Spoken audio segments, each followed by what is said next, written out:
Bismillahirrahmanirrahim. Assalamualaikum warahmatullahi wabarakatuh. Alhamdulillah. Alhamdulillahi rabbil alamin. Wa bihi nasta'inu ala umuri dunya wal din. Asyhadu an la ilaha illallah wa asyhadu anna Muhammadan abduhu wa rasuluh. La nabiyya ba'da. Amma ba'd. Sebagai langkah yang pertama kalinya, marilah kita senantiasa memuja dan memuji Allah dengan sedalam-dalam puja kepada Allah Subhanahu. Dan selalu kita bersyukur kepada Allah dengan mengucapkan Alhamdulillah. Karena dianya Allah yang telah memberikan kita kehidupan yang layak di muka bumi ini. Allah menciptakan langit, Allah menciptakan bumi, Allah menciptakan bulan, Allah menciptakan matahari, Allah menciptakan danau, Allah menciptakan lautan dan sebagainya. Dan dianya Allah yang telah memberikan kita dua buah nikmat yang besar. Yang pertama nikmat iman dan nikmat Islam. Dengan kedua buah nikmat tersebut, alhamdulillah, kita dapat menggerakkan badan kita, melangkahkan kaki, mengayunkan tangan menuju balai Abah untuk berujian berpidato. Selawat bertangkaikan salam, berdaunkan iman, berbungakan takwa, berbuahkan Islam. Tak lupa pula kita sanjung sajikan kepada seseorang yang memiliki empat sifat yang semestinya kita teladani. Siddiq, amanah, tabligh, pasanah, yakni seseorang yang bergelarkan Al-Amin, bertitelkan Habibullah, yakni Sayyidina wa Maulana Muhammad sallallahu alaihi wasallam. Nabinya Rasulullah yang telah menarik umatnya dari berhala, ditariknya menuju menyembah Allah Subhanahu wa taala yang Maha Esa, kuasa dan perkasa. Salam takzim kepada para ilmu ulama, baik ulama tersebut itu yang bersifat mutaqaddimin ataupun mutaakhirin. Dalam arti kata ulama yang masih hidup, satu, dua, bahkan tiga lagi di permukaan bumi Allah yang sana ini.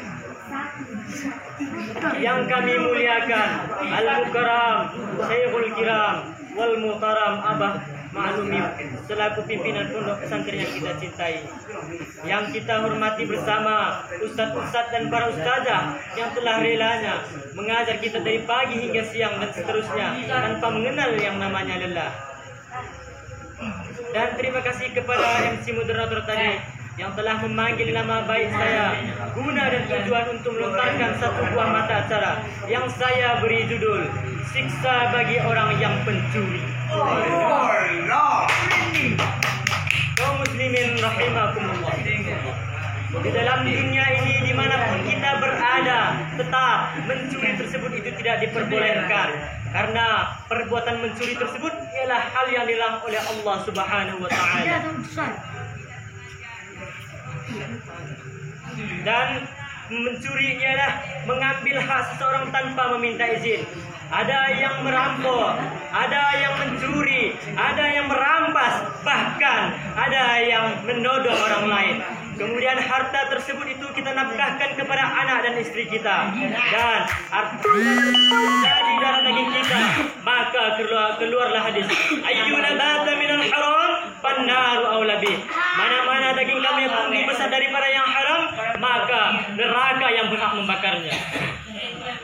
Kaum muslimin rahimakumullah, jikalau hukum syariat berlaku dalam negeri kita ini, maka banyak orang yang kehilangan anggota tubuhnya, dalam arti kata cacat, karena di Arab Saudi sana masih tetap berlaku hukum syariat. Jikalau kedapatan mencuri sekali, dipotong tangan kirinya, sekali lagi dipotong tangan kanannya, begitu seterusnya. Akan tetapi di dalam negeri kita ini tidak berlaku hukum syariat tersebut. yang hanya apabila kedapatan mencuri hanya dipenjarakan saja. Na'udzubillahi min dzalik. Begitu juga dengan siksa di dalam neraka, yang apabila kita senantiasa selalu mencuri dalam dunia, maka Allah Subhanahu wa taala memotong anggota-anggota tubuh yang mencuri tersebut, kemudian tumbuh lagi hingga datang hari kiamat. Walaupun kita mencuri hanya sekali, yang kita curi tersebut itu benda yang sedikit, yang kita curi tersebut harta yang sedikit, tetap perbuatan tersebut akan dibalas oleh Allah Subhanahu wa taala. Sebagaimana firman Allah di dalam Al-Qur'an mengatakan, Bismillahirrahmanirrahim. Wa man ya'mal mithqala dzarratin syarran yarah. Yang artinya, siapa yang memperbuat kejahatan sebesar biji zarah, dia akan melihat balasannya.